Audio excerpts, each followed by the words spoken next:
9 me 10 darkës. Edhe Andi ka qenë në zënës së yti apo jo? Patjetër në zënës së imi dhe Ka qenë kënaqësi shumë. edhe për mua gjithashtu. Nuk është rasti që ftuarit e një pas njëshëm kanë pasur një rrugtim bashkë me mua dhe gjej rastin përshëndes dhe një ish kolegen tonë që ka qenë pedagoge drejt për drejt e Andit, Jonida Këllezi, të cilët në atë brez kanë studiuar për marrëdhënie publike dhe komunikim, dhe me sa duket Andit i ka shërbyer shkolla atyre për të vazhduar më pas me karrierën e tij.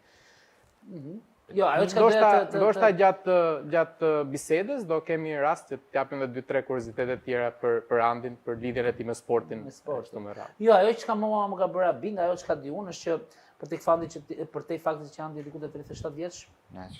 Dhe ashtu si të gjithë të rinjt apo fëmijët e moshës tonë, ka luajtur futboll por me Dinamon. Si ka mos i tani që një tifoz i Tiranës ka luajtur me Dinamon.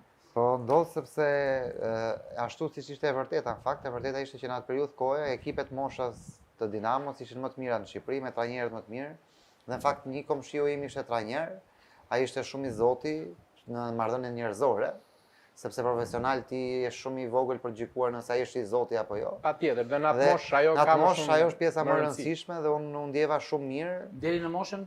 Deri në moshën 15 vjeç kam luajtur futboll. Pastaj jeta jote mori një tjetër drejtim. Pastaj jeta ime mori një tjetër drejtim, gjimnazi, isha një gjimnaz i çik i rëmujshëm në Tiranë, gjimnazi Petronili Luarasi.